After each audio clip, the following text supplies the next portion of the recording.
Welcome to this episode of the Million Dollar Mastermind. I'm Larry Weidel, and let's get started.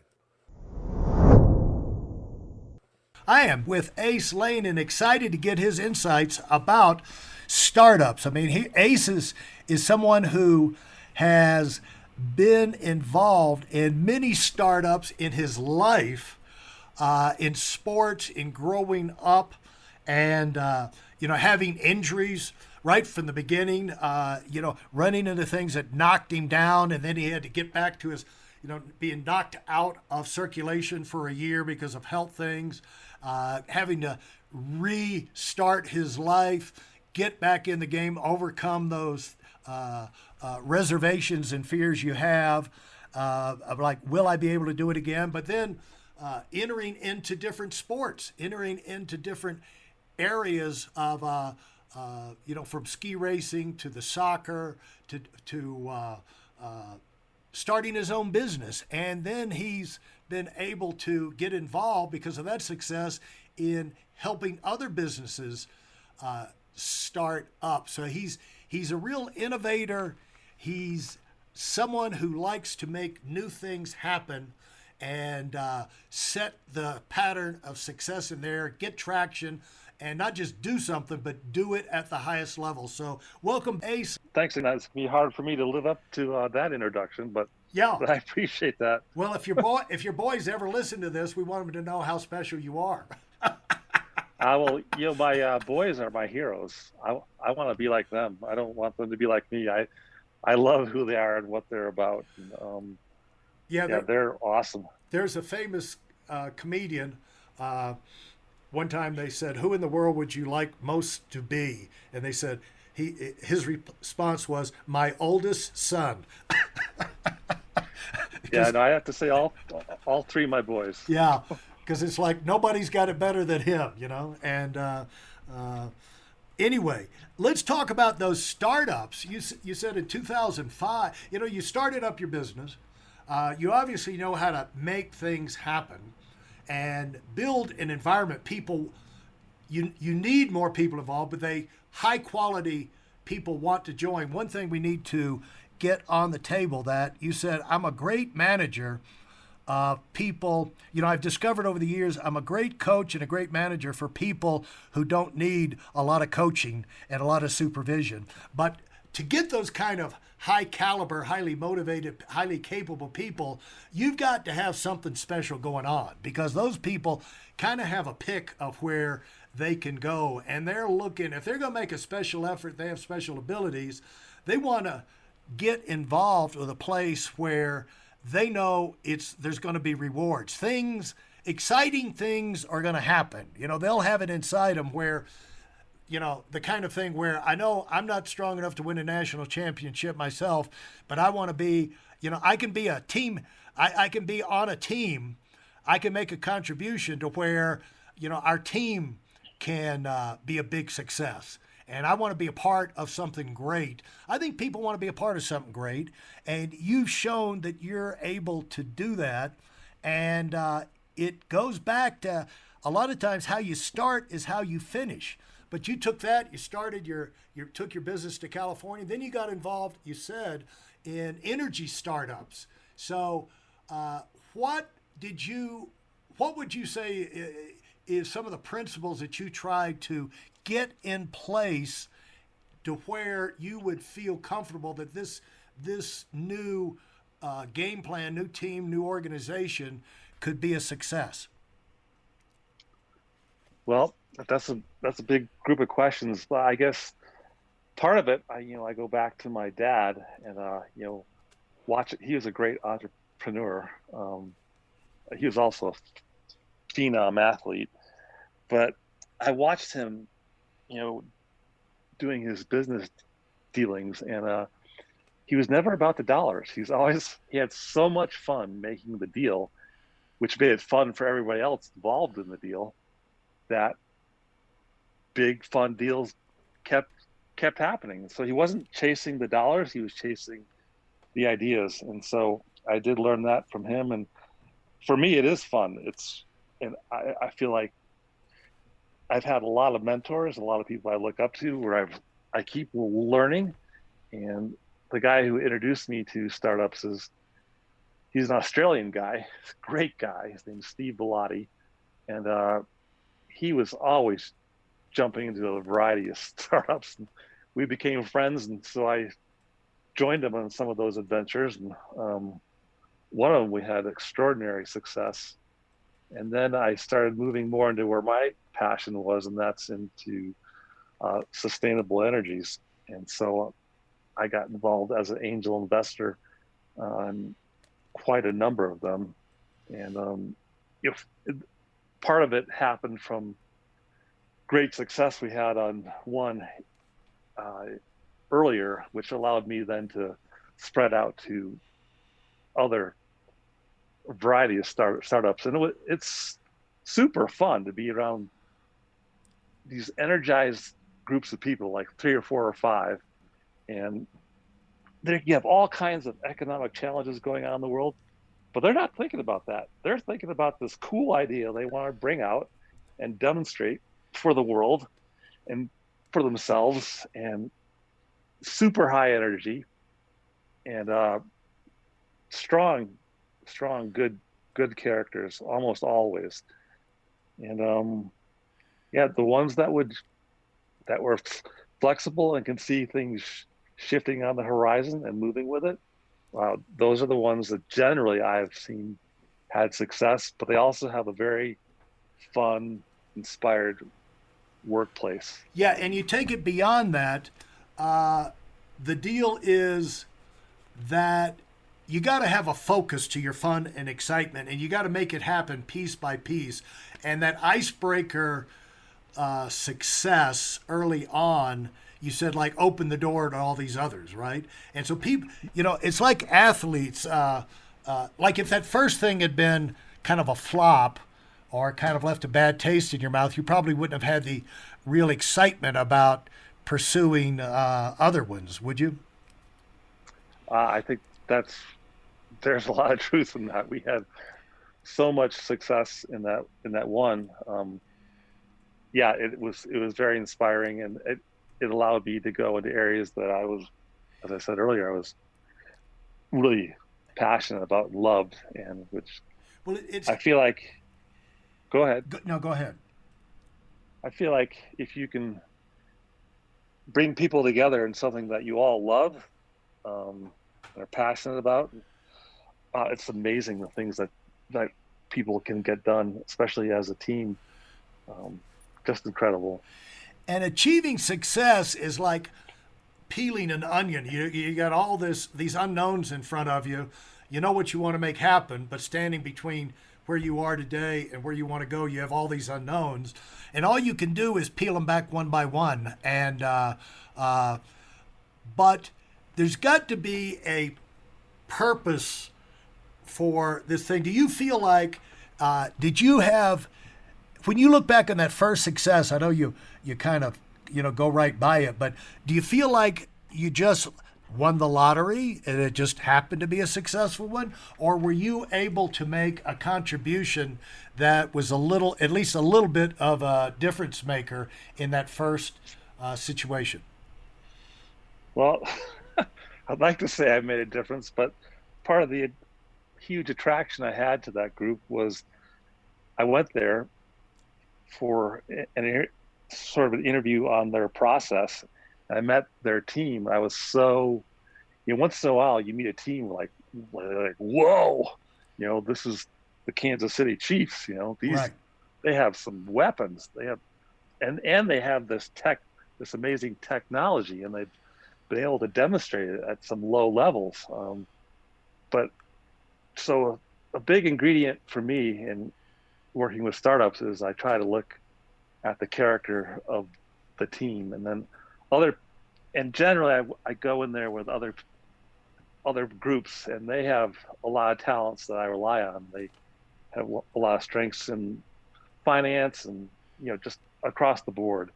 But for me, I was trying to look at the team and what kind of character they had. Like, can they dig deep? Do they really love this? What can they do? Do they know how to shift? Do they support each other? Are they inspiring? Are they fun? Is it kind of a goofy environment where you can grow?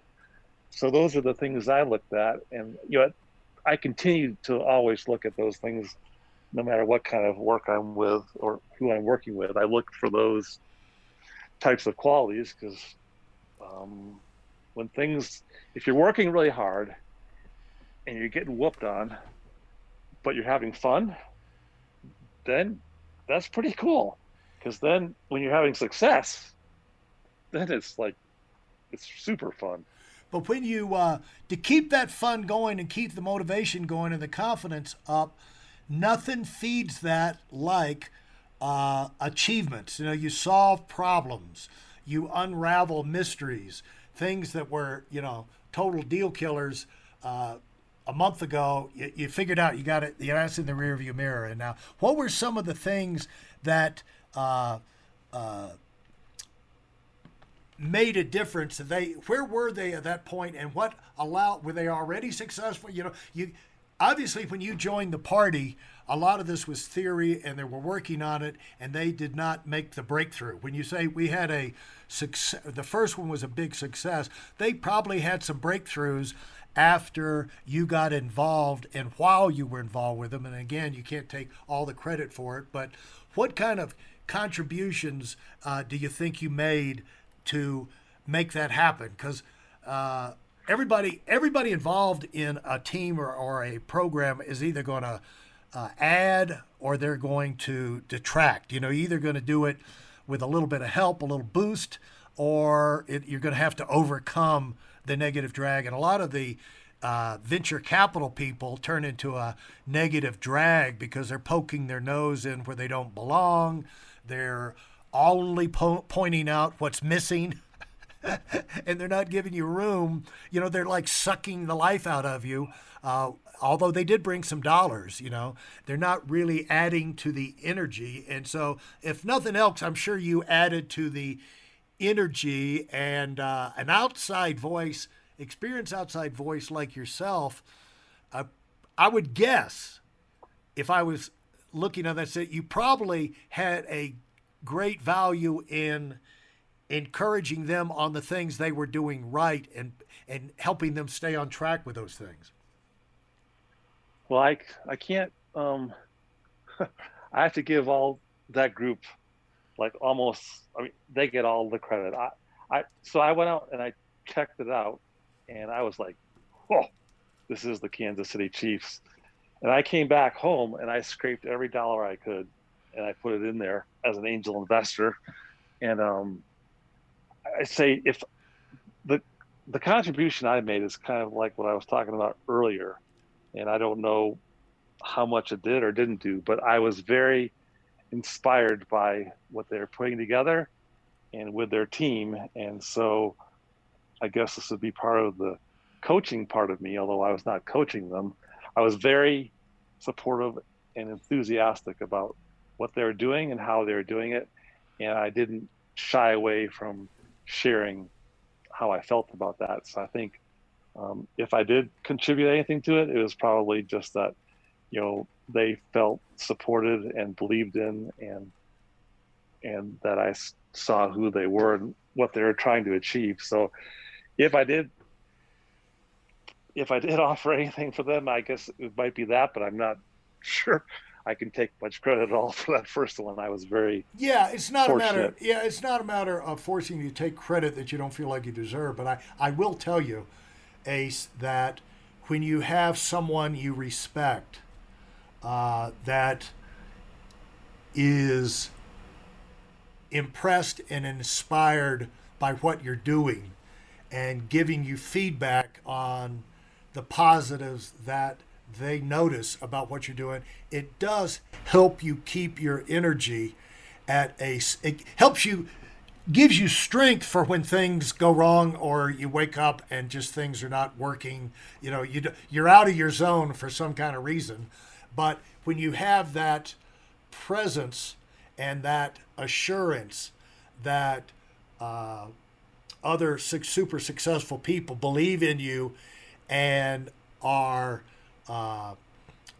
telling you you're on the right track, that allows you not only to just stay on track, but to do it with maximum energy. And that's really the difference maker. That's where the fun it keeps you from getting overwhelmed and losing the fun, positive environment where magic can happen. And so when you go, so I think you made, there's no question that you made that kind of contribution, and maybe that's all they needed, because it's hard for success to happen in a vacuum. And we're finding in sports right now, this parallels out to sports where, you got teams out there trying to knock themselves out and play at the highest level, and there's nobody in the stands.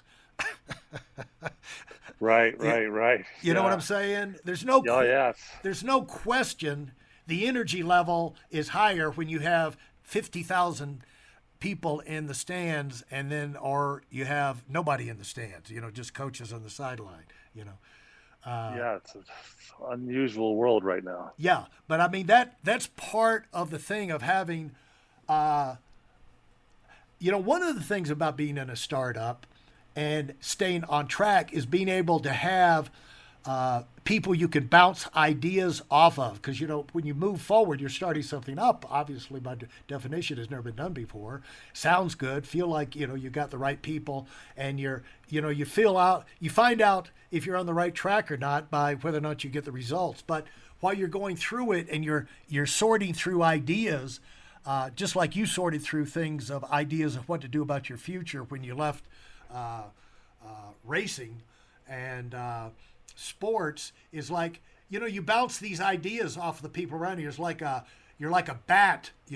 Bats supposedly have no eyesight, and they do everything with sonar. They send out these sound waves and they bounce that back, and that's how they can fly like lightning through the dark, and not fly into walls. So the thing is that feedback can make a huge difference. And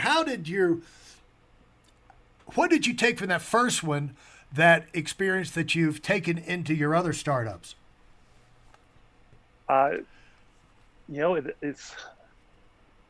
It's a furthering of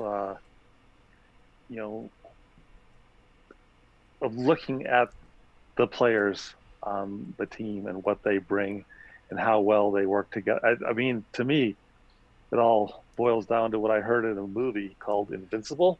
Yep. And the coach said, character is everything. I was like, that guy is spot on. And so I keep going deeper and further with that. It's become spiritual. I feel like all those qualities that you're looking for in people are pretty spiritual to me. Strength, courage, of love, perseverance, digging deep, compassion, empathy, work ethic, charging ahead, shifting, having fun. That joy factor, I think, is hugely spiritual. I learned a lot from my golden retriever. He's pretty happy. So he's a mentor of mine. Yeah. So the first thing you do when you get involved in a new startup is you buy them all a dog, a golden retriever. Yeah, you're right. to coach them. And people might be listening to this and say, where's the formula, dadgummit? All this chit-chat, where's the darn formula? But the deal is successful businesses, successes in life, comes down to the people involved, their character, and their passion for a legitimate idea. You got to come down to something rational that makes sense. But the idea of taking that and doing something amazing with it, that's where the drive and the grinding out. You don't have a successful startup with a whole lot of grinding. And for people, you got to have the right people with the right guts and determination, where they're not going to expect it to be easy. Expect it a couple of days and then, this is taking too long, and that they love it, and they also will keep improving. Where you can solve those problems, the unknown problems are going to come up. That's what you got to make your mind up before you get involved with any kind of idea. It could be, you can have the greatest idea in the world, but if you got mediocre people pushing it, it's not going to happen. And I'm sure you've seen that play out in your experience with startups. Yeah, no, I think to me, especially in this world now, you can just get buried in data. And the more, if you get too much data, for me, you start to lose your feel because you're sort of have all this data on your shoulders. And it's really important to me that you keep your feel. And I feel like that crosses over to sports, just that the feel, that ski in the snow, or the feel that turf underneath your feet, or whatever it may be. It doesn't have to be a physical feel. It could be an emotional feel, which is huge. So, yeah, I think you do need people that are good at data, and you do need people that know how to feel their way. Like, what's the right move here? This feels good to me. I don't have mountains of data for it, but this is what feels good. Kind of like a football player running down the field. He's like, okay, I got to make a shift here. This feels like the move, and he makes it. And sometimes it's tremendously awesome. Sometimes it's not. It's not a good idea. But they don't have time out there to like collect a bunch of data. They have to move, and I kind of feel like startups have to be very nimble, very agile, and good feel and enough data to make thoughtful decisions. Yeah. But I'm still learning. I'm still learning. Well, that's the whole thing. I mean, it's not, you got to go by what works. And, it's like steering your car down the road. Am I doing a good job? Yes. You're in the middle of the road. You're doing all the steering you need to do right now. But, right. But if a truck comes out from the side or a car in front of you stops, now you've got to do something else. You got to stay in control and react to what's in front of you. And if you're the kind of person that dozes or gets daydreams or you're let yourself get interested in other things, then maybe you're not paying attention to something that comes up, because the quicker you can recognize it, you can keep your eye on the most important things and make adjustments from that. It allows you to stay on top of the thing. And so what would you, to wrap this thing up on startups, what is the biggest lesson you've learned and the most biggest takeaway you continue to bring back into your own business? Well, you've got to be okay with them failing. If you get stuck with one failing because you knew it had all this greatness to it, I mean, you do have your moments where you're like, what could we have done? We should have done this. But then the best thing I found is to like, okay, there's other adventures out there. Go pursue and charge ahead. Take what you've learned from that and bring that toolbox to the next group. And your toolbox is bigger. I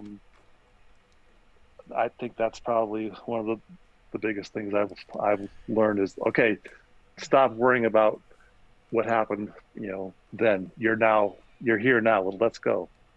For me. Yeah. It's kind of if it's dead, it's dead. You can't, as we had a saying came up earlier this week, like you can't do anything about the dead, but you can do something about just about everything else, And so, if a project's dead, what are you going to do? Let's throw our attention on something we can do something about, And that also opens up the door to a question I want to ask you and kind of get your opinion on evaluating people. Because if you're going to be successful, startups, this, that, the other, people, one thing that's come out of this is the people and the passion are the key. And so what are things to evaluate? I'm going to give you my opinion on where I think they go wrong on the pro draft and something they need to add into their evaluation process. Maybe they do, but you never hear about it. And so I can't wait to ask you that the next time we talk. So thanks so much, Ace and these insights on successful companies and successful startups. Thank you, Larry. I appreciate being on the show. Thanks for listening to this episode of Million Dollar Mastermind with me, Larry Weidel. If I've helped you in any way, leave us a 5-star rating and review on Apple Podcasts. For more information like this, listen to our other Million Dollar Mastermind episodes and check out my Weidel Academy YouTube channel and visit us on WeidelOnWinning.com. I'm the Million Dollar Mastermind, and until next time, go, go, go.